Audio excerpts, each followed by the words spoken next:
கர்த்தர் நமக்கு கொடுக்கிற ஒரு நல்ல வாக்குத்தத்தம், நான் நம்புகிறது அவராலே வரும். நீங்களும் நானும் நம்புகிற காரியம் ஆண்டவராலே வரும் என்று கர்த்தர் வாக்கு கொடுக்கிறார். எத்தனை பேர் விசுவாசிக்கிறீர்கள்? நான் நம்புகிறது உங்களுக்கு தெரியாது, நீங்க என்ன நம்புறீங்க அப்படின்றது எனக்கு தெரியாது. ஆனா நான் விசுவாசிக்கிறேன். நாம் எல்லாரும் எதை நம்புகிறோம் என்று ஆண்டவர் அறிந்திருக்கிறார். கர்த்தர் இன்று கிருபையாய் வாக்கு கொடுக்கிறார்.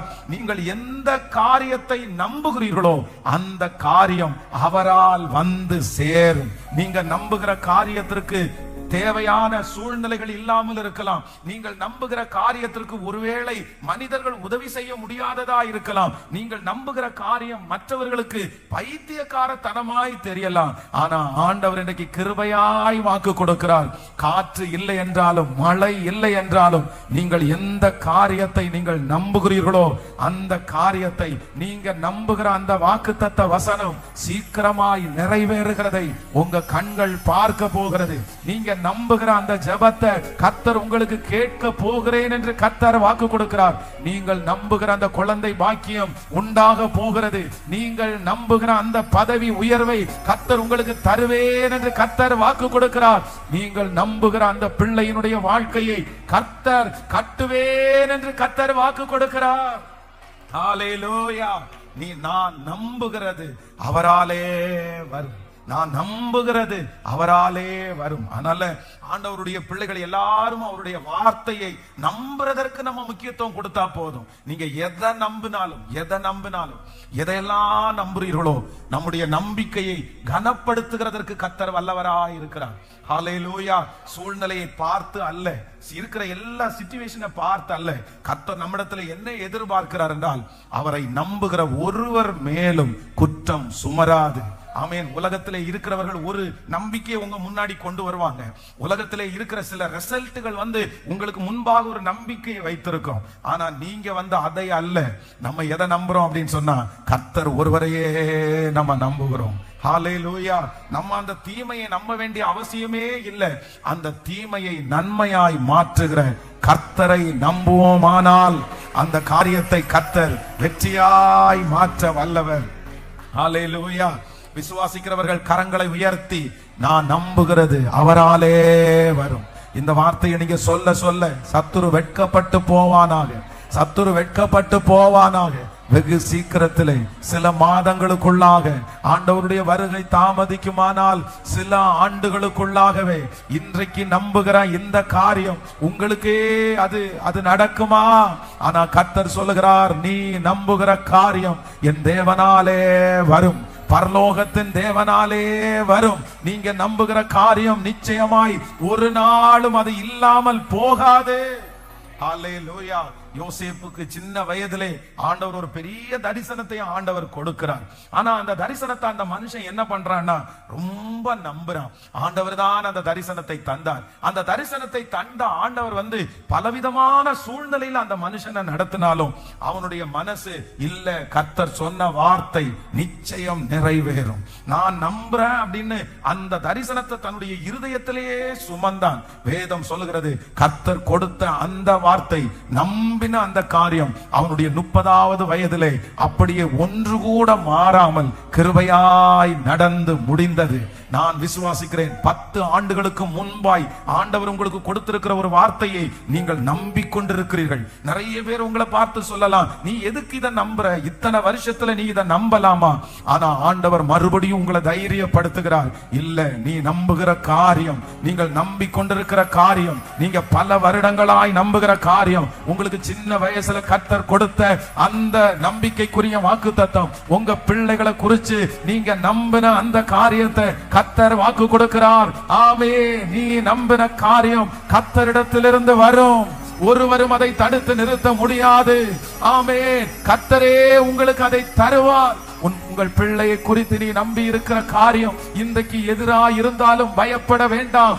ஏற்ற நேரத்திலே கர்த்தர் அந்த பிள்ளைக்கு குறித்து நீங்க நம்பின அந்த காரியத்தை நிறைவேற்றுவேன் என்று கர்த்தர் வாக்கு கொடுக்கிறார்.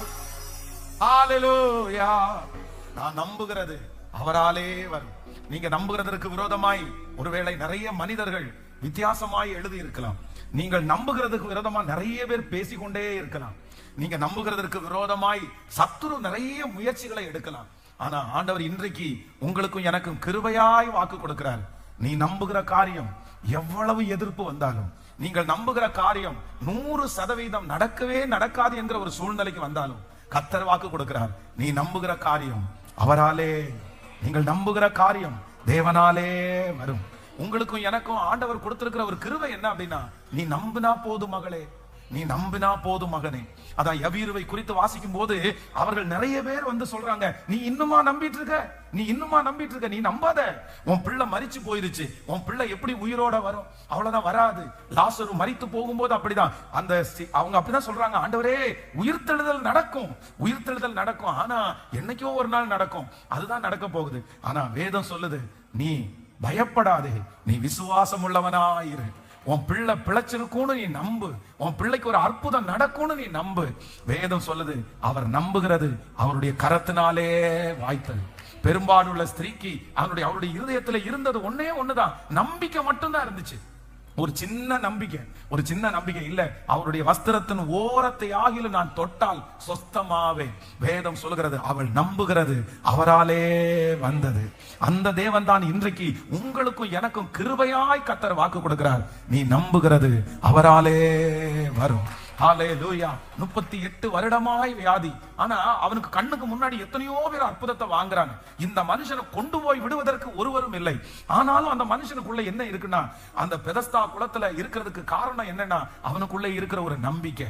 இல்ல என்னைக்காவது ஒரு நாள் எனக்கு சுகம் கிடைக்கும், எனக்கு சுகம் கிடைக்காம போகாது, 1000 பேர் இருந்தாலும் எனக்கு ஒரு அற்புதம் நடக்கும்னு அவன் நம்பினான். வேதம் சொல்லுது, அவனுடைய ஒரே ஒரு நம்பிக்கைக்காக ஆண்டவரே வந்து அந்த மனுஷனுக்கு சுகம் கொடுக்கிறது உண்மையானால் இன்றைக்கு கர்த்தர் வாக்கு கொடுக்கிறார். சூழ்நிலையை பார்க்காதே மகளே, மகனே, சூழ்நிலையை பார்க்க வேண்டாம். கர்த்தர் இன்றைக்கு கிருபையாய் வாக்கு கொடுக்கிறார். நீ நம்புகிறது அவராலே வரும். 10 ஆண்டுகளாய் நீ நம்பிக்கொண்டிருக்கிறது அவராலே வரும். 20 ஆண்டுகளாய் நம்பிக்கொண்டிருக்கிற அந்த காரியம் கர்த்தராலே வரும். கர்த்தர் இன்னைக்கு திரும்ப பிராமிஸ் பண்றாரு, இல்ல நிச்சயமாகவே முடிவு உண்டு. உன் நம்பிக்கை வீண் போவது இல்லை, உங்க நம்பிக்கை வீண் போவது இல்லை. கைகளை தட்டி ஆமோதித்து ஆமென் ஆமென் ஆமென் ஹல்லேலூயா ஆமென். இன்றைக்கு இந்த 62வது நாள், இயேசுப்பா என் பிள்ளை பல வருடமாய் நம்பிக்கொண்டிருந்த அந்த காரியம் கையெழுத்து இடப்படுகிறதற்காய், உங்க சமூகத்திலிருந்து அனுப்பிவிடப்படுவதற்காய் நம்பின அந்த காரியம், விசுவாசித்த அந்த காரியம், இந்த 100 நாள் ஜெபத்துல நம்பின அந்த காரியம் இப்பவே இப்பவே இப்பவே ஆண்டவரே, அது வெறும் நம்பினதோடு நிற்க வேண்டாம், நம்பினதோடு நிற்க வேண்டாம். அதற்கு அடுத்த படியாக அதனுடைய நிறைவேறுதலை இந்த சத்தத்தை கேட்கிற ஒவ்வொருத்தரும் நாங்கள் பார்க்க போகிறதற்காக ஸ்தோத்திரம். ஹல்லேலூயா.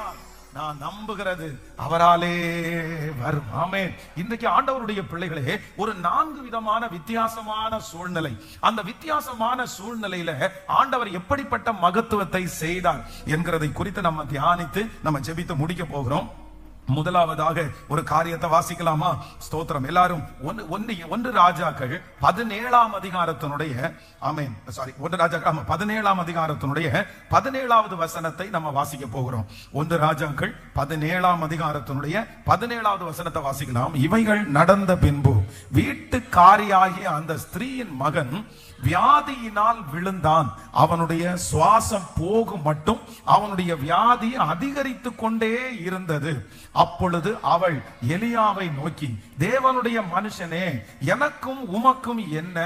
என் அக்கிரமத்தை நினைக்க பண்ணவும் என் குமாரரை சாக பண்ணவுமா என்னிடத்தில் வந்தீர் என்றார். நீங்கள் 17ஆம் அதிகாரத்தினுடைய 15வது வசனத்திலிருந்து வாசிக்கலாமா? 17ஆம் அதிகாரம் 15வது வசனத்திலிருந்து, அவள் போய் எலியாவின் சொற்படி செய்தாள். அவளும் இவனும் அவள் வீட்டாரும் அநேக நாள் சாப்பிட்டார்கள். கர்த்தர் எலியாவை கொண்டு சொன்ன வார்த்தையின்படியே பானையிலே மா செலவழிந்து போகவும் இல்லை, கலசத்தில் எண்ணெய் குறைந்து போகவும் இல்லை. இவைகள் நடந்த பின்பு வீட்டுக்காரியாகிய அந்த ஸ்திரீயின் மகன் வியாதியில் விழுந்தான். அவனுடைய சுவாசம் போகும் மட்டும் அவனுடைய வியாதி அதிகரித்து கொண்டே இருந்தது. நல்லா கவனிங்க ஆண்டவருடைய பிள்ளைகளை. இந்த இடத்துல என்னன்னா ஒரு வித்தியாசமான ஒரு சூழ்நிலை. அப்படின்னா ஆண்டவர் ஒரு குழந்தையை கர்த்தர் கொடுக்கிறார். அந்த குழந்தையை அவங்க வளர்த்துறாங்க. திடீர்னு அந்த குழந்தை என்ன பண்ணுதுன்னா வியாதியா இருக்கிறது.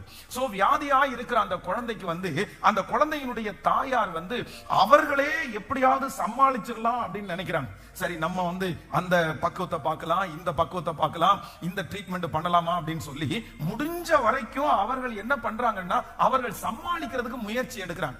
ஆனா ஒரு காலகட்டத்தில் என்ன வருது அப்படின்னா அவர்களால சமாளிக்கவே முடியாத அளவிற்கு இனி குழந்தையை காப்பாற்ற முடியாது, இனி குழந்தைய ஜீவனோட நம்ம எடுக்க முடியாதுன்ற ஒரு சூழ்நிலைக்கு தள்ளப்படுகிற ஒரு சம்பவத்தை தான் நம்ம இந்த இடத்துல வாசிக்கிறோம். அப்படின்னா இவங்களை பிரயாசப்பட்டாச்சு, இவங்க முயற்சி எடுத்தாச்சு, இவங்க என்னென்னமோ பண்ணி பாக்குறாங்க.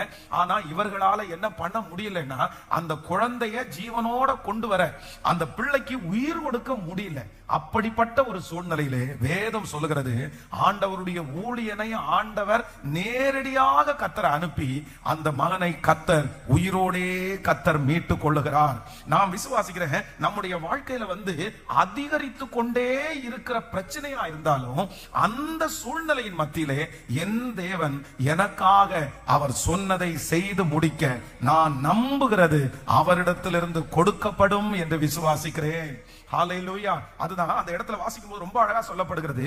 இவைகள் நடந்த பின்பு வீட்டுக்காரியாகிய அந்த ஸ்திரீயின் மகன் வியாதியில் விழுந்தான். அவனுடைய சுவாசம் போகும் மட்டும் அவனுடைய வியாதி அதிகரித்து கொண்டே இருந்தது. அவன் வியாதி அதிகரித்து கொண்டே இருந்தது. அப்போ இவங்க பிரயாசம் எடுக்கிறாங்க, இவங்க ஜெபம் பண்றாங்க, இவங்க முயற்சி எடுக்கிறாங்க. ஆனா நாளுக்கு நாள் குறைஞ்ச பாடு இல்லை, நாளுக்கு நாள் சரியான பாடு இல்லை. அதற்கு மாறாக நாளுக்கு நாள் என்ன பண்ணிட்டு இருக்குன்னா அதிகரித்து கொண்டே இருக்கிறது. இன்று ஆண்டவர் கிருபையாய் வாக்கு கொடுக்கிறார். அதிகரித்து கொண்டே இருக்கிற பிரச்சனைக்கு கர்த்தர் ஒரு முற்றுப்புள்ளியை வைப்பேன் என்று கர்த்தர் வாக்கு கொடுக்கிறார். ஹல்லேலூயா.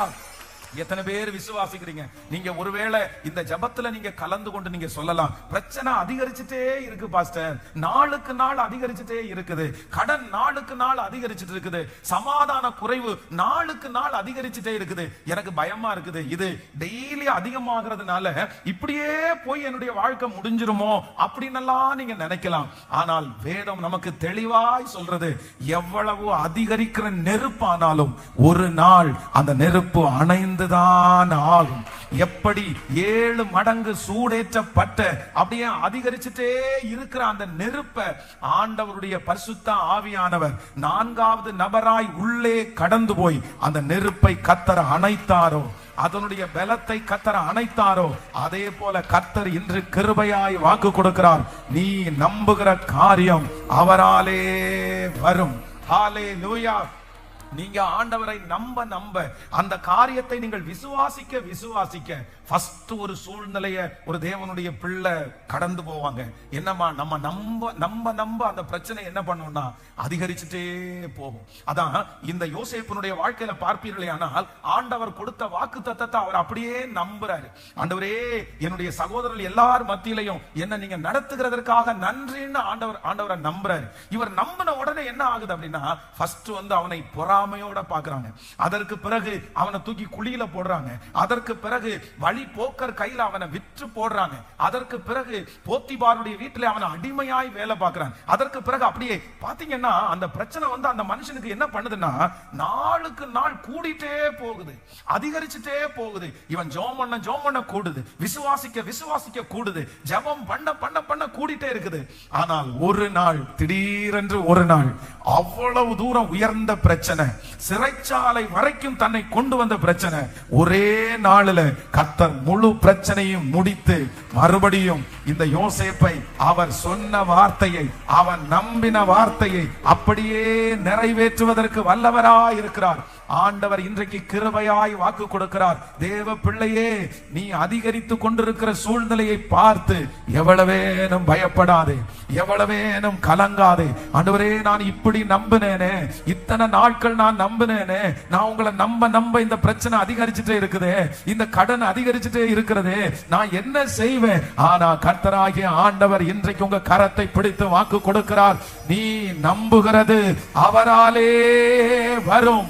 நீங்கள் நம்புகிறது அவராலே வரும். இந்த பிரச்சனை அதிகரித்து அதிகரித்து மரணம் வரைக்கு கொண்டு போனாலும் அந்த இடத்தில் இருந்து என்னை மீட்டெடுக்கிறதற்கு கர்த்தர் வல்லவராய் இருக்கிறார். ஹல்லேலூயா, ஆமென். நம்பர் 1, முதலாவதாக அதிகரித்து கொண்டிருக்கிற சூழ்நிலையிலே நீங்கள் நம்புகிற நம்பிக்கையை நிறைவேற்றுகிற கர்த்தர். எத்தனை பேர் ஆமோதிக்கிறீர்கள்? ஆமென். அதிகரித்து கொண்டிருக்கிற பிரச்சனையின் நடுவிலே நான் நம்புகிற நம்பிக்கையை கண்டிப்பாய் கர்த்தர் வெட்கப்படுத்த விடவே மாட்டார். ஹல்லேலூயா. பொதுவாக ஒரு பிசாசு துரத்தும் போது கூட பாத்தீங்க அப்படின்னு சொன்னா, அந்த பிசாசு போகிறதற்கு நேரம் ஆயிருச்சு, இந்த பிசாசு போயிரும் அப்படின்றத நம்ம எதுல கெஸ் பண்ணுவோம் தெரியுமா? எதுல கண்டுபிடிக்கலாம் தெரியுமா? எப்போ அந்த பிசாசு ஆட ஆரம்பிக்குதோ, எப்போ அந்த பிசாசு ஆக்ரோஷமா நான் போக மாட்டேன்னு சொல்லுதோ, அவ்வளவுதான். அது போக மாட்டேன்னு சொல்லி ஆக்ரோஷம் ஆயிருச்சுனாலே நம்ம உடனே நினைச்சிட வேண்டியதுதான், அது போகக்கூடிய சூழ்நிலை வந்துருச்சு, அது போகுது. ஏன்னா போகிற நேரத்துல அது பூச்சாண்டி காமிக்கிறது மாதிரி நான் போக மாட்டேன், நான் பெரிய ஆள் அப்படின்னு சொல்லும். ஆனா அது தைரியமா சொல்றது இல்ல, பயத்தோட சொல்லுகிறது. நான் விசுவாசிக்கிறேன் ஆண்டவருடைய பிள்ளைகளை, உங்களை சோதிக்கிற சத்துரு, உங்களை விழத்தள்ள வேண்டும் என்கிற சத்துரு, நீங்க நம்பிட்டு இருக்கிற நம்பிக்கையை பார்த்த உடனே இவன் இன்னும் விசுவாசிக்க ஆரம்பிப்பானோன்னு சொல்லிட்டு அந்த ராஜாவுக்குள்ள எப்படி ஏவி விட்டு 7 மடங்கு அக்கினி சூரியனை எரிய செஞ்சது போல உங்க பிரச்சனையை இன்னும் கொஞ்சம் அதிகமாக்கலாம், உங்களுடைய போராட்டத்தை இன்னும் கொஞ்சம் அதிகமாக்கலாம். அப்போ எப்படினாலும் விழுவாங்க, அப்போ எப்படினாலும் பயப்படுவா, அப்போ ஜெபத்தை நிறுத்துவாங்கன்னு நினைச்சு உங்களோட பிசாசு போராடிட்டே இருக்கிறான். ஆனா இன்னைக்கு நீங்க ஒரு விசுவாசத்தோட போங்க.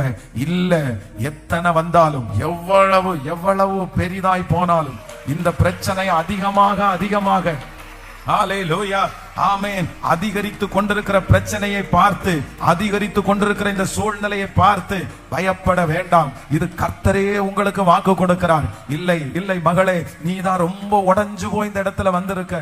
ஆண்டவரே, நான் தேட பிரச்சனை அதிகரிச்சுட்டு தானே இருக்குது, நான் உங்களிடத்துல வர பிரச்சனை அதிகரிச்சுட்டு தானே இருக்கிறது, நான் என்ன செய்வேன், நான் தேடாம விட்டுறட்டுமா அப்படின்னு நினைச்சிட்டு வந்திருக்கலாம். ஆனா ஆண்டவர் சொல்லுகிறார், இல்லை, நீ நம்புகிறது அவராலே வரும். நீங்க ஆண்டவரை நம்ப ஆரம்பிக்கும் போது நீங்க கடந்து போகிற முதல் சூழ்நிலை இந்த சூழ்நிலை தான், அதிகரித்து கொண்டு வருகிற பிரச்சனை. ஆனா அதன் நடுவிலே கர்த்தர் கிருபையா இறங்க போகிறார். ஆமென். அவர் சொன்னதை செய்யும் அளவும் அவர் கைவிடுகிறவர் அல்ல.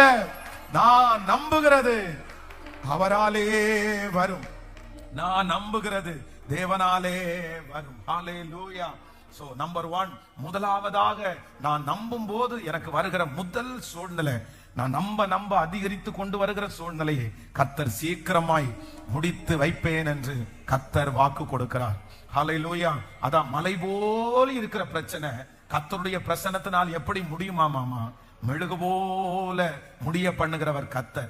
சில நேரத்துல ஆண்டவர் சொல்லுகிறார், இந்த நெல்லோடு சேர்ந்து என்ன பண்ணட்டும் அப்படின்னா, களைகளும் வளரட்டும், நீ விட்டுரு, அந்த களைகள் அப்படி வளரத்தான் செய்யும். ஆனா ஒன்று, நான் திரும்பி அறுப்பேன், அறுத்து அறுவடை செய்து அதை அடிக்கும் போது என்ன பண்ணும் அப்படின்னா, கோதுமை மணியாகிய நீ தப்பித்துக் கொள்ளுவாய், பதரோ அக்கினியில் போடப்படும். சில நேரத்துல ஆண்டவரை நீங்க நம்ப சில பதறுகளை ஆண்டவர் வளர வைப்பார், சிலதான் ஆண்டவர் அப்படியே விட்டு வைப்பார். ஆனா நீங்க எவ்வளவு அது பெருசானாலும் நீங்க பயப்பட வேண்டியதே இல்லை.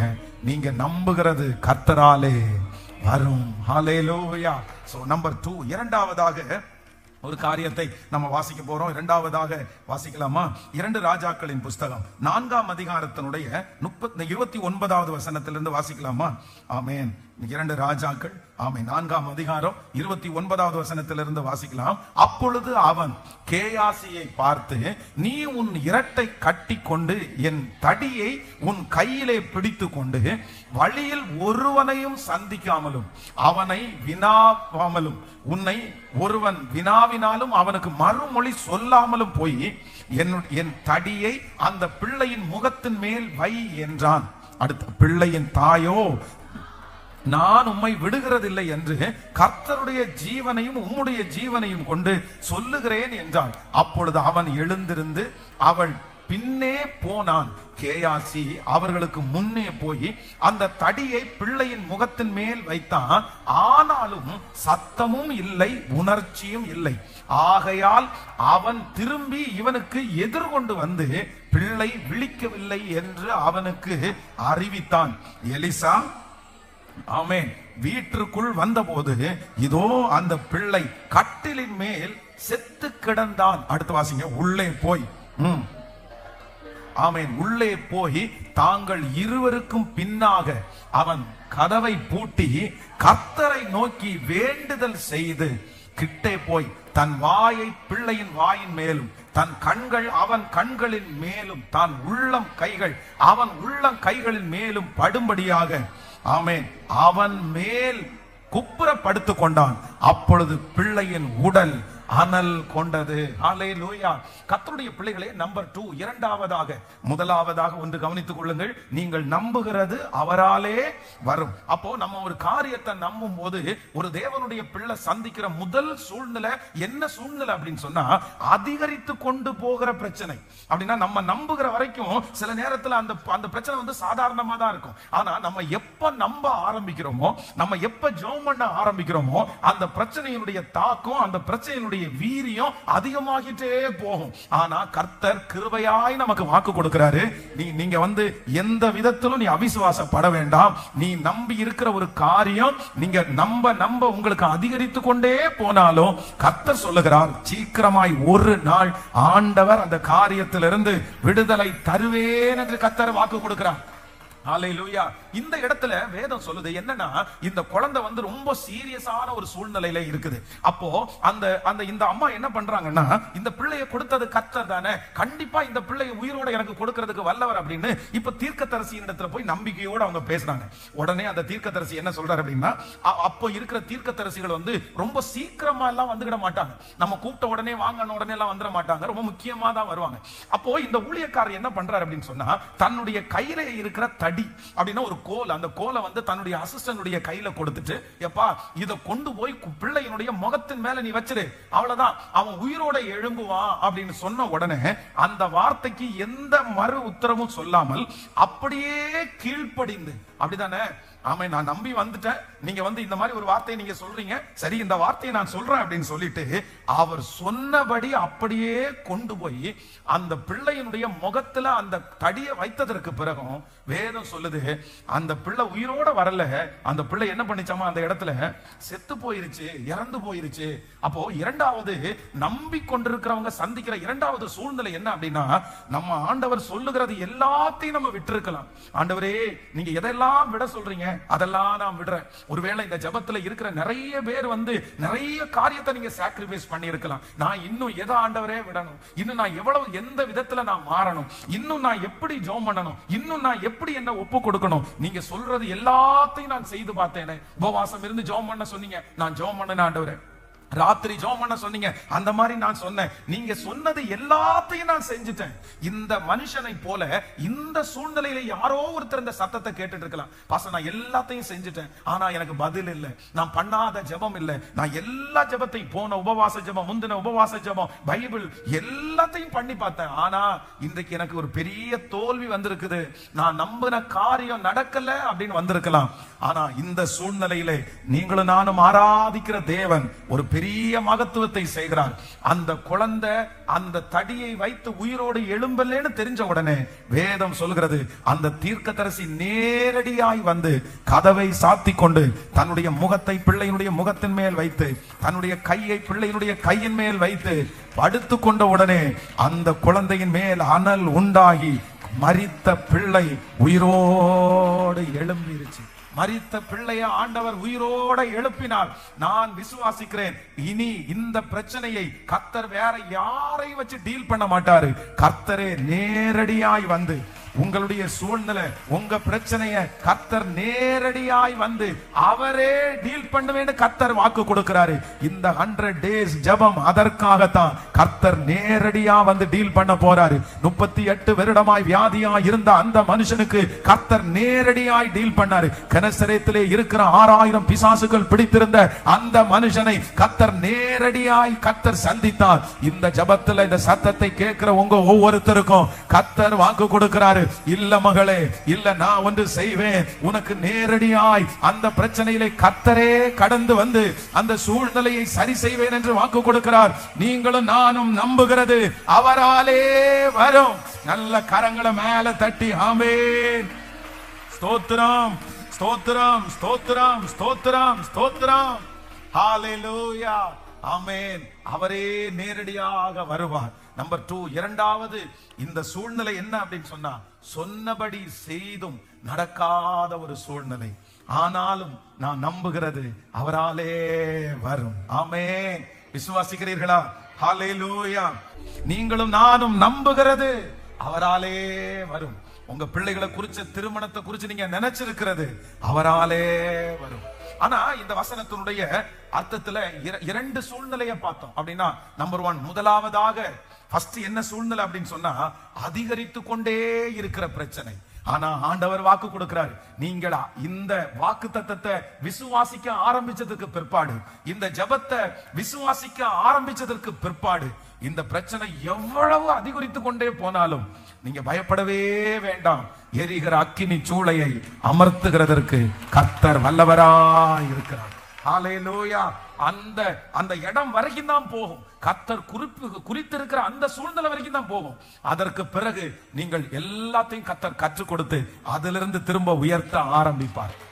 ஆமென். இரண்டாவதாக இந்த இடத்துல இந்த வசனத்தை நம்பும் போது ஒரு தேவனுடைய பிள்ளை சந்திக்கிற இரண்டாவது சூழ்நிலை என்ன சூழ்நிலை அப்படின்னா, இந்த இடத்துல ஆண்டவர் சொல்லுகிற எல்லாத்தையும் ஒன்னொன்னா விட்டுட்டு, ஒன்னொன்னா சாக்ரிஃபைஸ் பண்ணி, அப்படின்னா எல்லாத்தையுமே இப்ப இந்த ஜெபத்துல வந்திருக்கிற நீங்க அப்படிதான். ஆண்டவர் எதெல்லாம் சொல்றாரோ, எப்படி எல்லாம் சொல்றாரோ எல்லாத்தையும் கேட்டு எப்படி வேணாலும் ஜெபம் பண்ணலாம். ஆனா கூட நிறைய பேருடைய மனசுக்குள்ள, நான் இவ்வளவு செய்யறேனே, சிலர்லாம் எதுவுமே செய்யாம இருக்கிறாங்களே, நான் இனி என்ன பண்ணணும், என்ன பண்ணணும் ஆண்டவரே, நான் எப்படி கீழ்ப்படியணும்னு எனக்கு தெரியல, எப்படி எனக்கு ஜெபிக்கணும்னு எனக்கு தெரியல, எப்படி நான் என்ன ஒப்பு கொடுக்கணும்னு நான் எனக்கு தெரியல, இந்த அற்புதம் நடக்கிறதுக்கு இனி நான் என்ன ஆண்டவரே பண்ணணும், என்ன ஆண்டவரே பண்ணணும். ஆண்டவர் வாக்கு கொடுக்கிறார், இல்ல நான் நேரடியா அதுல டீல் பண்ணுவேன். ஏசப்பா நேரடியா டீல் பண்ணுவார்.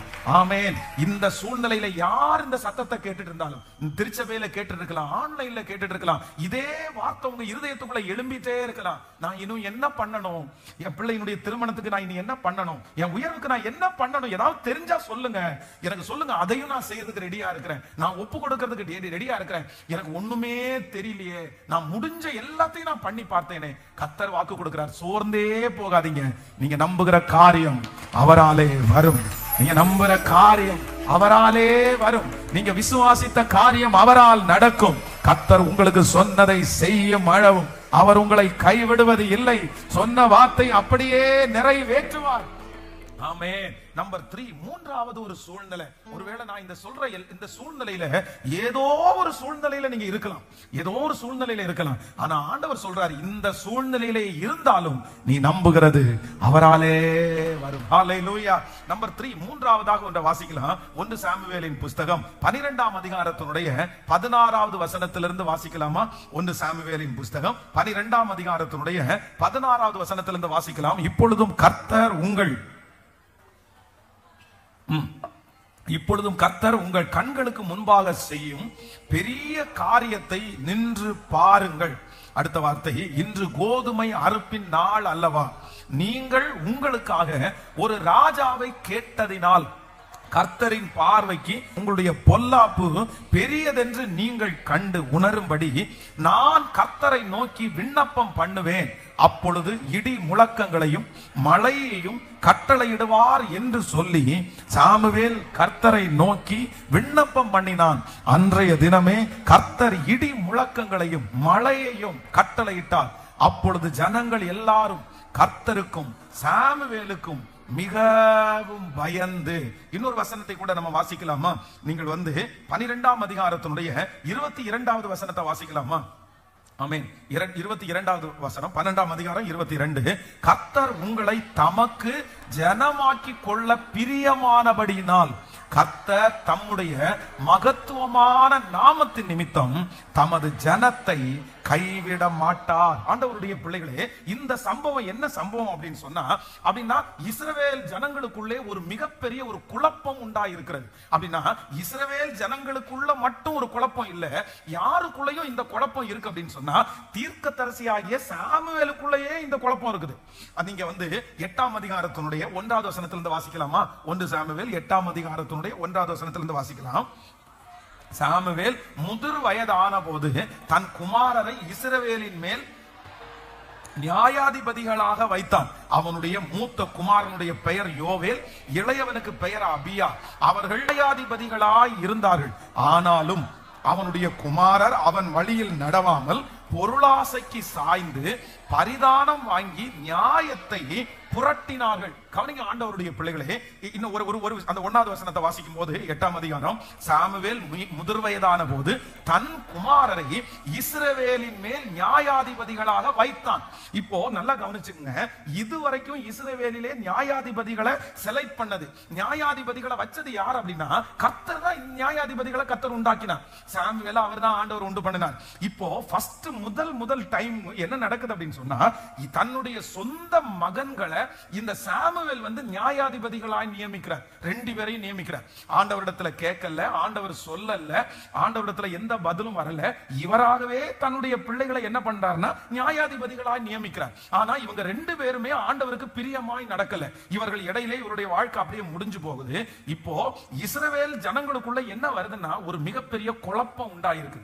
என்ன குழப்பம்னா, எங்களுக்கு என்ன பண்ண முடியும், யார் எங்களுக்கு நியாயாதிபதிகளா இருக்க போறீங்க, எங்களுக்கு அடுத்து எங்களை யார் முன் கொண்டு போக போறீங்க?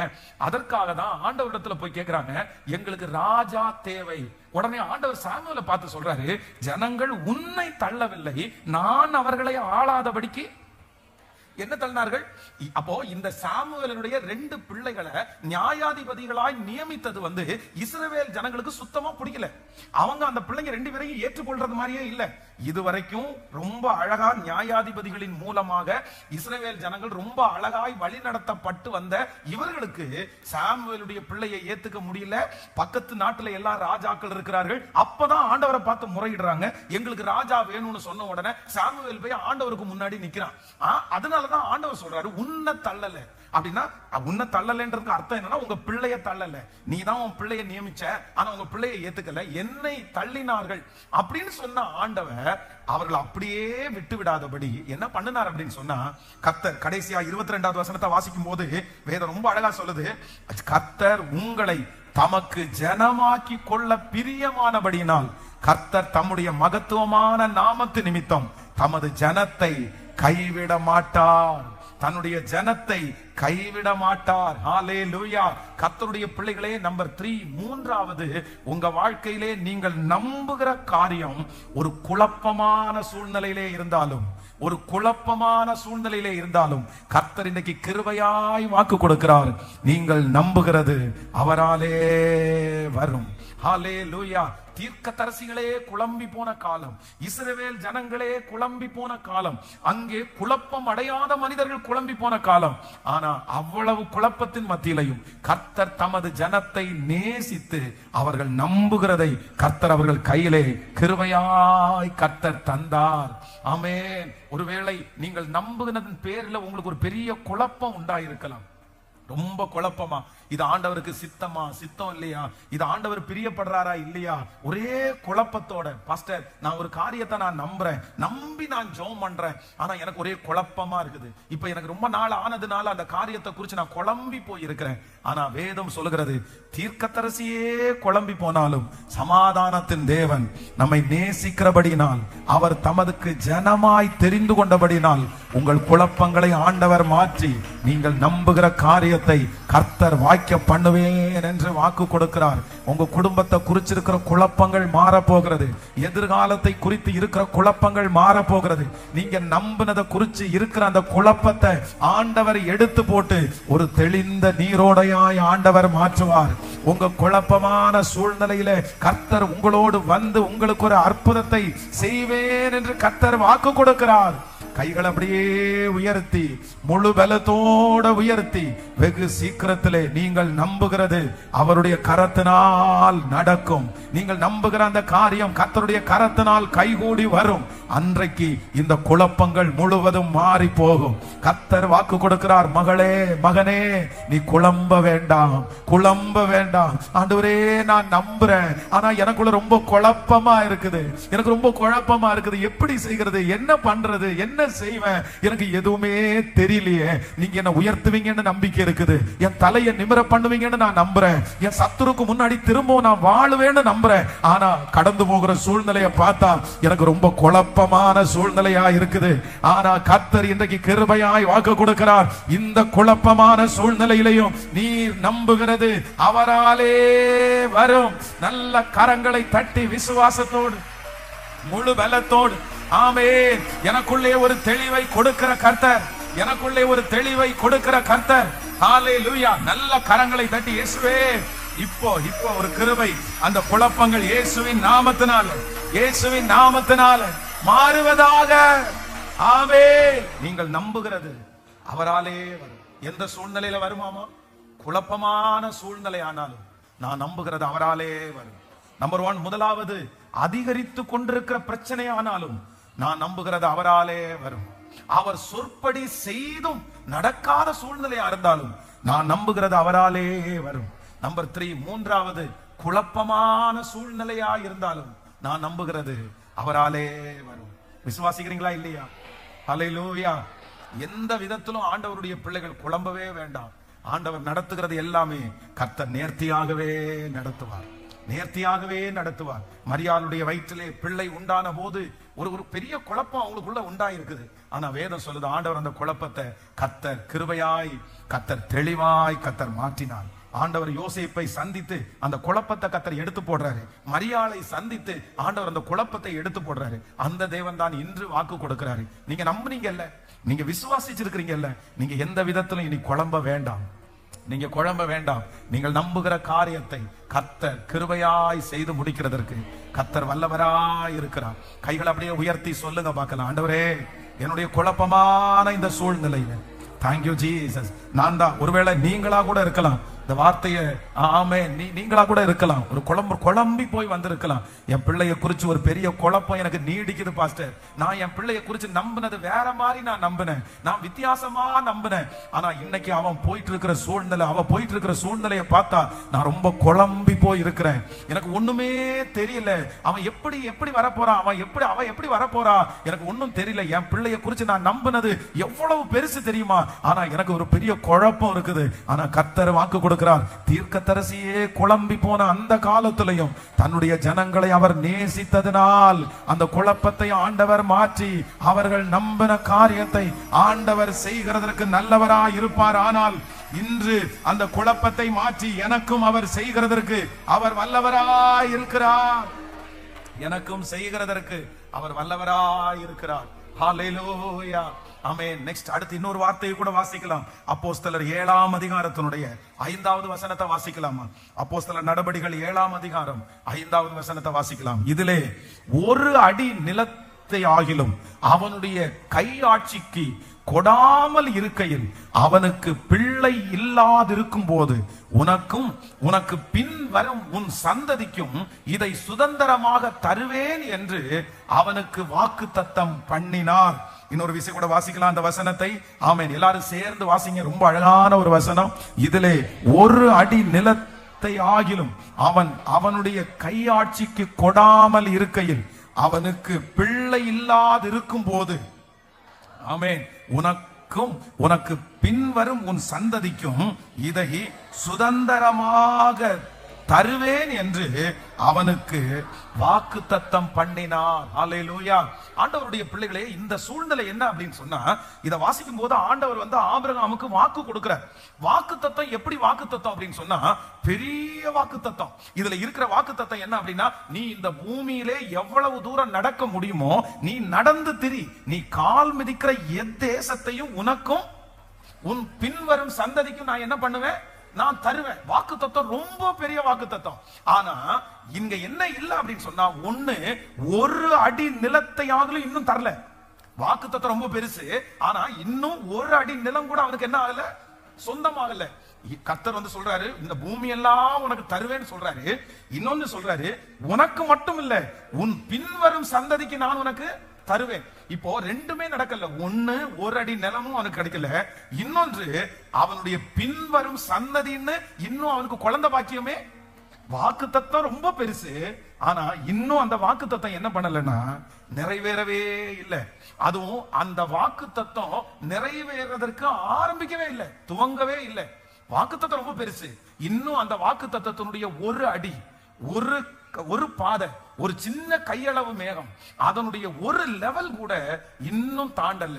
ஆனா கர்த்தர் இந்த நேரத்துல தான் கர்த்தர் சொல்றாரு, நீ நம்புகிறது அவராலே வரும், நீ நம்புகிறது அவராலே வரும். இந்த சத்தத்தை கேட்கிற அன்பு ஆண்டவருடைய பிள்ளைகளே, கர்த்தர் உங்களுக்கு கொடுத்திருக்கிற வாக்குத்தத்தம் ரொம்ப பெருசு, அது ரொம்ப பெருசு. ஆனா அந்த வாக்குத்தத்தத்தை ஸ்டார்ட் கூட இன்னும் பண்ணாம இருக்கலாம், இன்னும் துவங்கவே இல்லை, ஆரம்பிக்கவே இல்லை. அந்த வாக்குத்தத்தத்தினுடைய ஒரு படி கூட நீங்க இன்னும் எடுத்து வைக்கல. ஆனா ஆண்டவர் வந்து வாக்குத்தத்தத்தை உங்கள்கிட்ட பேசிட்டே இருக்கிறாரு. நீங்க போகிற இடமெல்லாம் ஆண்டவர் வாக்குத்தத்தத்தை பேசுறாரு. நீங்க யாரை பார்த்து ஜெபம் பண்ணனாலும் ஜெபம் பண்றவங்க உடனே உங்களுக்கு இந்த வாக்குத்தத்தத்தை பேசுறாங்க. கர்த்தர் போகிற இடம், வர்ற இடம், ஜெபிக்கிற இடம், எல்லா இடத்துலயும் உங்களுக்கு வாக்குத்தத்தம் வருது. ஒரே வாக்குத்தத்தத்தை ஆண்டவர் பல முறை உங்களோட பேசி பேசி உங்களை தைரியப்படுத்துறாரு. ஆனா இத்தனை வருஷமா வாக்குத்தத்தத்தை ஆண்டவர் பேசிட்டு இருக்கிறாரே தவிர இன்னும் அதனுடைய காரியங்கள் நடக்கிறதற்கு துவங்காமலே இருக்கலாம், துவங்காமலே இருக்கலாம். நான் நம்புறேன் அந்த வாக்குத்தத்தம் துவங்கலன்றதுக்காக அந்த வாக்குத்தத்தம் நடக்காதுன்னு ஆண்டவருடைய பிள்ளைகள் நினைக்க முடியாது. கர்த்தர் வாக்கு கொடுக்கிறார், நீ நம்புகிறது அவராலே வரும். நீங்களும் நானும் நம்புகிறது அவராலே வரும். ஏற்ற நேரத்திலே கர்த்தர் ஆபிரகாமை நினைத்து கர்த்தர் பூமியின் தூளத்தனையாய் கர்த்தர் அவனை பெருக பண்ணினார். வானத்து நட்சத்திரங்களை போல கர்த்தர் பெருக பண்ணினார். ஆமென். கர்த்தர் அவனுடைய சன்னதியை கர்த்தர் பெருக பண்ணினார். அவனுக்கு பூமியை கர்த்தர் சுதந்திரமாகவே கர்த்தர் தந்தார். நான் நம்புகிறது அவராலே வரும். சொல்லுங்க பார்க்கலாம், நான் நம்புகிறது அவராலே வரும். திரும்ப திரும்ப சொல்லுங்க, இந்த வார்த்தையை திரும்ப சொல்லுங்க, நான் நம்புகிறது தேவனாலே வரும், நான் நம்புகிறது அவராலே வரும். நீங்க ஒரு வசனத்தை கூட வாசிக்கலாம். 1 ராஜாக்களின் புஸ்தகம் 17ஆம் அதிகாரத்தினுடைய 12வது வசனத்தை கூட வாசிக்கலாமா? 1 ராஜாக்கள் 17ஆம் அதிகாரத்தினுடைய 12வது வசனம். அதற்கு அவள், பானையில் ஒரு பிடி மாவும் கலயத்தில் கொஞ்சம் எண்ணெயுமே அல்லாமல் என்னிடத்தில் ஒரு அடையும் இல்லை என்று உம்முடைய தேவனாகிய கர்த்தருடைய ஜீவனை கொண்டு சொல்லுகிறேன். இதோ நானும் என் குமாரனும் சாப்பிட்டு செத்து போக அதை எனக்கும் அவனுக்கும் ஆயத்தம் பண்ணுகிறதற்கு 2 விறகு பொறுக்குகிறேன் என்றாள். கவனிங்க ஆண்டவருடைய பிள்ளைகளே, இந்த இடத்துல என்ன சம்பவம் அப்படின்னா, ஆண்டவர் வந்து தீர்க்கதரிசியை பார்த்து சொல்றாரு, நான் உன்னை சாரிபாத்துல ஒரு விதவையின் இடத்துல உன்னை அனுப்புவேன், அங்கே போஷிக்கிறதற்கு நான் என்ன பண்ணிட்டேன், கட்டளையிட்டேன். அப்படின்னா உன்னை போஷிக்கும்படியாக ஒரு விதவைக்கு கட்டளையிட்டேன். நான் சொல்லிட்டேன், ஏற்கனவே சொல்லிட்டேன், இந்த மாதிரி என் பிள்ளை வருவான், அந்த பிள்ளையை போஷிக்க வேண்டிய வேலை உன்னுடையதுதான் அப்படின்னு அவங்க சொல்லி அனுப்பிட்டாங்க. இப்போ சொன்னதுனாலதான் இந்த விதவை ஆன இந்த அம்மா வந்து அந்த ஒரு தோசையை சுடுறதுக்கு அவ்வளவு கிலோமீட்டர் அவங்க நடக்க வேண்டியது இல்லை. ஆனா இவங்க பட்டணத்தினுடைய வாசலுக்கே கிட்டத்தட்ட வந்துட்டாங்க. ஏன்னா இந்த வாக்குத்தத்தத்திற்காக தான் அவங்க வர்றாங்க. ஆனா இப்ப என்ன நடக்குது அப்படின்னா, இந்த இடத்துல தீர்க்கதரிசி வருகிறார். அவங்க அதுக்கு முன்னாடி ஆண்டவர் கட்டளை கொடுத்ததற்கு பிற்பாடு பல டைம் போய் மாவு பெருகி இருக்கா, மாவு பெருகவே இல்லை. ஆனா எப்ப மாவு பெருக ஆரம்பிச்சிருச்சு அப்படின்னா, தீர்க்கதரிசிக்கு ஊத்தி அதை முதல் அடைய சுட்டு கொண்டு போய் கொடுத்துட்டு திரும்பி வந்து பார்த்தா அந்த பானையில என்ன குறையல அப்படின்னா, குறையவே இல்லை. ஹல்லேலூயா. கர்த்தர் வாக்கு கொடுக்கிறார், நீ நம்புகிறது அவராலே வரும், நீங்க நம்புகிறது அவராலே வரும். நான் விசுவாசிக்கிறேன், சீக்கிரமா ஸ்டார்ட் ஆக போகுது. உங்க மேல கர்த்தர் சொன்ன வாக்கு தத்தங்கள் துரிதமாய் ஆரம்பிக்க போகிறது. அந்த மாவு சீக்கிரமாய் பெருக பண்ண போகுது. இதுவரையிலும் ஆரம்பிக்காதது, இத்தனை வருஷமாய் ஆரம்பிக்காத அந்த காரியத்தை கர்த்தர் இதற்கு பிறகு ஆரம்பிப்பேன் என்று கர்த்தர் வாக்கு கொடுக்கிறார். அந்த பிசைகிற தொட்டி ஆசீர்வதிக்கப்படுகிறது நீங்கள் பார்ப்பீர்கள். அது பெருகிறதை நீங்களுடைய கண்கள் காண போகிறது. கர்த்தர் வாக்கு கொடுக்கிறார், அது சீக்கிரமாய் ஆரம்பிக்கும். ஹல்லேலூயா. சொல்லுங்க பார்க்கலாம், நான் நம்புகிறது அவராலே வரும். இப்போ கர்த்தர் 4 காரியத்தை நம்மோடு பேசி இருக்கிறார் நினைக்கிறேன். சொல்லுங்க பார்க்கலாம். நம்பர் 1, முதலாவது அதிகரித்து கொண்டே இருக்கிற பிரச்சனை. ஆனா கர்த்தர் வாக்கு கொடுக்கிறார், நீ நம்புகிறது அவராலே வரும். அதனால இதுல எந்த சூழ்நிலையில நீங்க இருக்கீங்கன்னு தெரியல. ஆனா உங்க எல்லாருக்காகவும் இன்றைக்கு இந்த 62வது நாள் நான் ஜெபிக்க போறேன். ஆண்டவர் திரும்ப திரும்ப வாக்கு கொடுக்கிறார், நீ நம்புகிறது அவராலே, நீ நம்புகிறது அவராலே வரும். ஹல்லேலூயா. நம்பர் 1, முதலாவது அதிகரித்து கொண்டிருக்கிற பிரச்சனையை பார்த்து பயப்பட வேண்டிய அவசியம் இல்லை. எத்தனை பேர் ஆமோதிக்கிறீர்கள்? சில நேரத்தில் அப்படிதான், சில நேரத்தில் அப்படிதான். அப்படியே கர்த்தர் எரிய விட்டு, கொழுந்து விட்டு எரிய விட்டு அப்படியே கர்த்தர் அணைக்கிற தேவனாய் இருக்கிறார். ஆமென். பெரிய மேடுகள், பர்வதங்கள் மெழுகு போல உருகி போகும். அதிகரித்து கொண்டிருக்கிற பிரச்சனையை பார்த்து பயப்படாதீர்கள். தகப்பனே பயப்பட வேண்டாம், தாயே நீங்க பயப்பட வேண்டாம். நான் ஜெபிக்க ஜெபிக்க ஜெபிக்க பிரச்சனை அதிகமாயிட்டே இருக்குது. கர்த்தரை தேட தேட தேட பிரச்சனை அதிகமாயிட்டே இருக்குது. நீங்க கொஞ்சம் கூட வருத்தப்படாதீங்க. பிசாசு போகிறதுக்கு நேரம் வந்துருச்சு. அந்த சாபம் போகிறதுக்கு நேரம் வந்துருச்சு. அந்த அக்கிரமம் தணிகிறதுக்கு நேரம் வந்துருச்சு. நீங்க ஜெபிக்கும் போது மாற்றம் நடக்குது. நீங்க ஆண்டவரை விசுவாசிக்கும் போது மாற்றம் நடக்குது. ஹல்லேலூயா. எப்போ ஒரு தேவனுடைய பிள்ளை துணிஞ்சு நிக்கிறாங்களோ அப்பதான் பிசாசு இன்னும் கொஞ்சம் எரிய விடுவான். பாருங்க, சாத்ராக், மேஷாக், ஆபேத் நேகோ எல்லா ஜனங்களுடைய கூட்டத்துல நிக்கும் போது அக்கினி சூளை அப்படிதான் எரிஞ்சிட்டு இருந்துச்சு. ஆனா எப்ப அவர்கள் வைராக்கியமா நின்றாங்களோ அப்பதான் அக்கினி சூளை 7 மடங்கு அதிகமாய். அதே போல நம்ம ஆண்டவருக்காக வைராக்கியமா நிக்கதான், நீங்க ஜெபிக்க ஜெபிக்க ஜெபிக்கதான் அந்த பிரச்சனை அதிகமாகும். காரணம் என்னன்னா, ஜெயிக்க போறது நம்மன்னு சத்துருக்கு தெரியும். அதனால நம்முடைய கண்ணுக்கு முன்னாடி பயப்படுத்துவான். ஆனா சாத்ராக், மேஷாக், ஆபேத் நேகோ அதை பார்த்து பயப்படவே இல்லை. எவ்வளவு தூரம் 7 மடங்கு அக்கினி சூளை எரிந்தாலும் எங்களை மீட்டெடுக்கிறதற்கு கர்த்தர் வல்லவர். அப்படி மீட்டெடுக்காமல் போனாலும் நாங்கள் தேவனை மேல் வைத்திருக்கிற நம்பிக்கையை எடுத்து போட மாட்டோம். நான் நம்புகிறது அவராலே வரும். நீங்கள் நம்புகிறது அவராலே வரும். இதோ சிலரை சத்துரு பயங்கரமாய் சோதிக்கிறான். உங்களுக்கு முன்பாக சில காரியத்தை காண்பித்து அக்கினியை, பிரச்சனையை அதிகமாய் எரிய விட்டு எப்படியாவது நீங்கள் பின்னுக்கு போவீர்கள் என்று நினைக்கிறான். விசுவாசத்தை விட்டு வழி விலகுவீர்கள் என்று நினைக்கிறான். ஜெபத்தை விடுவீங்க நினைக்கிறான். ஆனா கர்த்தர் இன்றைக்கு ஆவியானவர் ஊழியக்காரன் மூலமாய் கர்த்தர் பேசுகிறார், இல்ல அதை விட வேண்டிய அவசியம் இல்ல. ஆமென். அதிகரித்து கொண்டிருக்கிற பிரச்சனை ஆனாலும் ஆமென், நான் நம்புகிறது அவராலே வரும். நம்பர் 2, இரண்டாவதாக நான் நம்புகிறது அவராலே வரும். இரண்டாவது எனக்கு வருகிற சூழ்நிலை, சிச்சுவேஷன் என்ன அப்படின்னு சொன்னா, நான் சொல்படி செஞ்சுட்டே இருந்தாலும், என்ன கமிட் பண்ண, என்ன விட்டு கொடுக்க, என்ன தாழ்த்த, என்ன ஜெபிக்க, ஆனாலும் இவ்வளவு செஞ்சும் நான் நம்புறது நடக்கலையே அப்படின்ற ஒரு சூழ்நிலை உங்களுக்கு வரும். அந்த மாதிரி ஒரு சிச்சுவேஷன் உங்களுக்குள்ள வரும். ஆனாலும் கர்த்தர் வாக்கு கொடுக்கிறார், நீ நம்புகிறது அவராலே வரும். இந்த சூழ்நிலையில இருக்கிறீங்களா? நீங்க பயப்படாதீங்க. ஆண்டவர் உங்களுக்கு நேருக்கு நேர் பேசுறாரு. மகனே, நீ இன்னும் ஒப்புக்கொடு, நீ இன்னும் கீழ்ப்படி. நான் சொல்ல உன்னுடைய வாழ்க்கையில நீ என்ன செஞ்சுட்டே இரு. நீ ஸ்பெண்ட் பண்ணுகிற ஒவ்வொரு காரியத்துக்கும் கர்த்தர் ஒரு அறுவடையை கர்த்தர் வச்சிருக்கிறார். நீங்க ஜெபிக்கிறதுக்கு அறுவடையை வச்சிருக்கிறார். நீங்க கீழ்ப்படுகிற ஒவ்வொன்றுக்கும் கர்த்தர் ஒரு ஆசீர்வாதத்தை வச்சிருக்கிறாரு. நீங்க ஒப்பு கொடுக்கிற ஒவ்வொன்றுக்கும் நிச்சயமாய் ஆண்டவர் சொல்லுகிறார், நீ அவருடைய நாமத்திற்காய் காண்பித்த பிரயாசத்தை அவர் மறக்கவே மாட்டார். அதனால ஒவ்வொன்றுக்கும் கர்த்தர் ஒரு ரிவார்டை வச்சிருக்கிறாரு.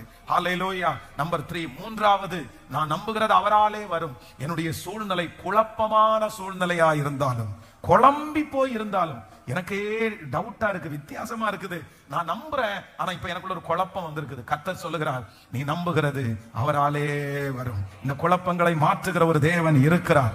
கர்த்தர் வாக்கு கொடுக்கிறார், நீ கொஞ்சம் கூட குழம்ப வேண்டாம் மகனே, குழம்ப வேண்டாம். நீ நம்புகிற காரியம் கர்த்தரால் ஆகும். கர்த்தர் நிறைய பேருக்கு இன்னைக்கு தீவிரமாய் கர்த்தர் ஆணித்தரமா சில இடத்துல கர்த்தர் பேசுகிறார். இந்த 62 டே 62வது நாள் இது உங்களுக்காகவே நியமித்த நாட்கள். நீங்கள் நம்புகிற காரியத்தை கர்த்தர் செய்வார். ஹல்லேலூயா. நம்பர் 4, நாலாவதாக கர்த்தர் நமக்கு கிருபையாய் வாக்கு கொடுக்கிறார். உங்களுடைய சூழ்நிலை வாக்குத்தத்தம் துவங்காமலே இருந்தாலும், ஒரு அடி நிலம் கூட இன்னும் கிடைக்கல, பின் வருகிற சன்னதி இன்னும் பெத்தெடுக்கல, ஆனா வாக்குத்தத்தம் ரொம்ப பெருசு. கர்த்தர் கொடுத்த வார்த்தை ரொம்ப பெருசு, ஆனா இன்னும் ஸ்டார்ட் ஆகவே இல்லை. ஆனா கர்த்தர் சொல்றாரு, நீ நம்புகிறது அவராலே, நீங்கள் நம்புகிறது அவராலே வரும். ஸ்டார்ட் பண்ணுவார். இந்த ஜெபம் முடிகிறதுக்குள்ளே துவங்க போகிறது. உங்களுக்கான நன்மை ஆரம்பிக்க போகிறது. ஹalleluya. சாராள் கரு தரிச்சது போல அந்த காரியம் கரு தரிக்க போகிறீர்கள். ஆமென். அந்த நிலத்தை கர்த்தர் காலடி எடுத்து வைக்கிறதற்கு கிருபை பாராட்டுவாராக. அப்படியே சொல்லிக்கொண்டே எழுப்பி நிற்கலாமா? நான் நம்புகிறது அவராலே வரும். சொல்லுங்கள் சத்தமாய் இந்த வார்த்தையை சொல்லி சொல்லி எல்லாரும் ஆன்லைன்ல இருக்கிற ஆண்டவருடைய பிள்ளைகளும் அப்படியே எழுப்பி நின்று நான் நம்புகிறது அவராலே வரும். சொல்லுங்க, நான் நம்புகிறது என் தேவனாலே வரும். சொல்லுங்க ஜெபத்தோட விசுவாசத்தோட தேங்க்யூ ஜீசஸ். ஒருவேளை எதையும் நம்புற அளவிற்கு இதுவரைக்கும் உங்களுடைய இருதயம் பக்குவப்படலைன்னா கூட இன்றைக்கு ஆண்டவரிடத்துல கேளுங்க, எனக்குள்ள ஒரு நம்பிக்கையை வளர பண்ணுங்க ஆண்டவரே, எனக்குள்ள ஒரு விசுவாசத்தை வளர பண்ணுங்க ஆண்டவரே. நான் ஃபியூச்சரை குறிச்சு, என்னுடைய எதிர்காலத்தை குறிச்சு ஒரு நம்பிக்கையை எனக்குள்ள கொண்டு வாங்க ஆண்டவரே. நான் நம்புகிறது அவராலே வரும். இப்போ கேட்கிறவங்கள பார்த்து கவனிங்க, நீங்க என்ன நம்புறீங்க? அதுதான் மெயின். நீங்க என்ன நம்புறீங்க? அதான் யோபு சொல்லும் போது சொல்றாருல, நான் பயந்த காரியம் எனக்கு நேரிட்டது. நீங்க எதை நம்புறீங்க? பிசாசு சொல்றத நம்புறீங்களா? மனுஷன் சொல்றத நம்புறீங்களா? கர்த்தர் உங்களுக்கு சொல்றத நம்புறீங்களா? சொல்லுங்க, யார் சொல்றது? சொந்தக்காரங்க சொல்றத நம்புறீங்களா? யார் சொல்றத நம்புறீங்க? நிறைய பேருக்கு இதுலதான் பெரிய யவீரு போயிட்டு இருக்கிற மாதிரி சொந்தக்காரங்க யாராவது ஒருத்தர் வந்து சொல்லிட்டாங்கன்னு வச்சுக்கோங்களேன், உடனே நம்முடைய நம்பிக்கை எல்லாம் எங்க போகுதுன்னா அங்கேயே போகுது. அந்த ரிசல்ட் எல்லாம் நம்ம நம்பிக்கை போகும். ஆனா இன்றைக்கு கர்த்தரிடத்துல கேளுங்க, அந்த நம்பிக்கையும் நமக்குள்ள விதைக்கிறவர் யார் அப்படின்னா கர்த்தர் ஒருவரே. இங்க இருந்து ஆண்டவர் இந்த 100 நாள் ஜபத்துல உங்க நம்பிக்கையை எவ்வளவு கட்ட முடியுமோ கட்டிட்டே இருப்பாரு. ஆனா இங்க இருந்து வெளியில போன உடனே யாராவது ஒருத்தர் யவீரனுடைய சொந்தக்காரங்க வர்றது மாதிரி வந்து உங்களுடைய நம்பிக்கையை என்ன பண்ணுவாங்கன்னா கொலைச்சு போடுவாங்க. உங்க நம்பிக்கைக்கு விரோதமா ஏதாவது ஒண்ணு பேசுவாங்க அப்படின்னுவாங்க. உடனே உங்க நம்பிக்கை குறைஞ்சிடக்கூடாது. நீங்க நம்பினதுல எதுல என்னவா இருக்கணும்னா உறுதியா இருக்கணும். நான் நம்பினது, இனி பிசாசு வந்து சொன்னாலும் மனுஷங்க வந்து சொன்னாலும் நீங்க ஒண்ண மாற்றக்கூடாது. நான் நம்பினது, சிச்சுவேஷன் சூழ்நிலை எப்படி இருந்தாலும் நான் நம்பினது என் தேவனாலே ஆகும். நான் நம்பினது அவராலே ஆகும். ஹalleluya, ஹalleluya. சொல்லுங்க அப்பா, இந்த வார்த்தைக்காக நன்றி. முழு பலத்தோட சொல்லுங்க, நீங்க நம்பினது அவராலே வரும். ஆமென். Thank you Jesus. என் ஆத்துமாவே தேவனை நோக்கி அமர்ந்திரு, நான் நம்புகிறது அவராலே வரும்.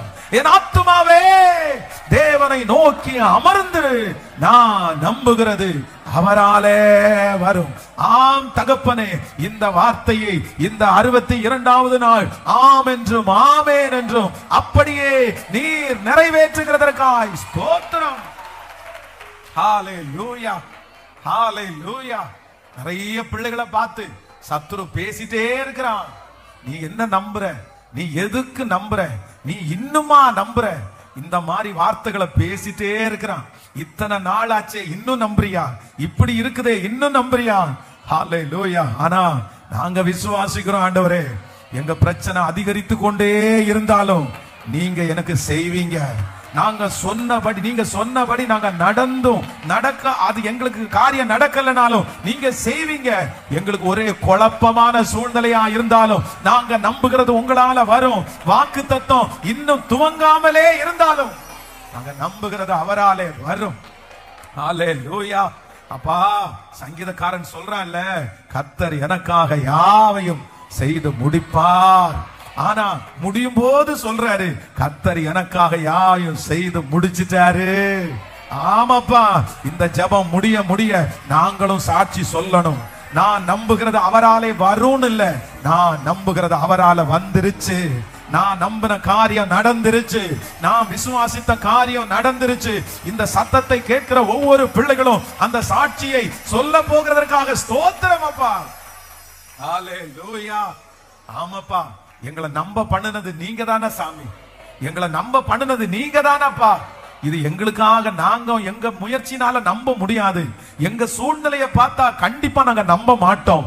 ஆனா உங்க வார்த்தை தான் எங்களை நம்ப பண்ணிருச்சு. நீங்க சொல்ற வார்த்தை தான் எங்களுக்குள்ள நம்பிக்கையை உருவாக்கிருச்சு. எங்களுக்கு விடுதலை தருவாரு, சாட்சியா நிறுத்துவாரு, இந்த சூழ்நிலையை மாத்துவாரு அப்படின்னு சொல்ற நம்பிக்கையை இந்த 62 நாட்களும் உங்க வார்த்தை தந்தது உண்மையானால், இந்த விசுவாசத்தை எங்களுக்குள்ள துவங்கினது உண்மையானால், எங்களை நம்ப பண்ணின கர்த்தர் எங்களை நம்ப பண்ணின கர்த்தர் நிறைவேற்றவும் வல்லவர். நீர் ஏமாற்றுகிற தேவன் அல்ல. அப்பா, உடைய ஊழியக்காரனாகிய நான் உடைய பிள்ளைகளுக்காக திறப்புல நிக்கிறையா. Thank you Jesus. ஹல்லேலூயா. நிறைய பேர் அந்த வார்த்தையை தான்ப்பா கேட்கிறாங்க. இன்னும் நான் என்ன செய்யணும், இன்னும் நான் எப்படி ஜெபம் பண்ணணும், இந்த பிரச்சனை மாறுறதுக்கு நான் என்ன செய்யணும், நான் இன்னும் எவ்வளவு விட்டு கொடுக்கணும், நான் இன்னும் எவ்வளவு தாழ்ந்து போகணும், எனக்கு ஒண்ணுமே தெரியலையே, எனக்கு ஒண்ணுமே தெரியலையே. ஹல்லேலூயா. ஆனாலும் நீர் சொன்ன வார்த்தையை நாங்க விசுவாசிக்கிறோம்ப்பா. இந்த 100வது நாள் ஜெபம் முடியும் போது அற்புதத்தை பெறாதவங்க ஒருத்தர் கூட இல்லைன்ற அளவிற்கு மொத்த பேருக்கும் ஹல்லேலூயா. இஸ்ரவேல் ஜனங்களுக்கு நீங்க நிழல அனுப்பினாலும், மேக ஸ்தம்பத்தை அனுப்பினாலும், அக்னி ஸ்தம்பத்தை அனுப்பினாலும், பாளையத்துல துவக்கத்திலிருந்து பாளையம் முடிகிற வரைக்கும் அத்தனை பேருக்கும் நீங்க கொடுத்தீங்க ஆண்டவரே. மன்னாவை கொடுக்கும் போது எல்லாருக்கும் கொடுத்தீங்க ஆண்டவரே. அப்படி உண்மையுள்ள தேவனா இருக்கிறதுனால் இந்த ஜபத்துல கலந்து கொள்ளுகிற ஒரு ஆடு கூட தவறக்கூடாது. அத்தனை பேருக்கும் இந்த பாளையம், இந்த கோயம்புத்தூர்ல இருந்து ஆரம்பிச்சிருக்கிற இந்த பாளையம் உலக நாடுகள் வரைக்கும், எந்த பட்டணம், எந்த கிராமம், எந்த நாட்டுல இருந்தாலும் இந்த ஆசீர்வாதம் அவர்கள் வரைக்கும் போய் சேருவதாக. Thank you Jesus. Thank you Jesus. கர்த்தர் நல்லவர், கர்த்தர் நல்லவர், கர்த்தர் நல்லவர். ஹல்லேலூயா. உம்முடைய பிள்ளைகளை மனதார ஆசீர்வதிக்கிறேன். உங்க பிரசன்னத்திற்கு எங்களை முழுவதுமாய் தாழ்த்துகிறோம். இயேசுவின் மூலம் ஜெபம் ஏறெடுக்கிறோம் நல்ல பிதாவே. ஆமென்.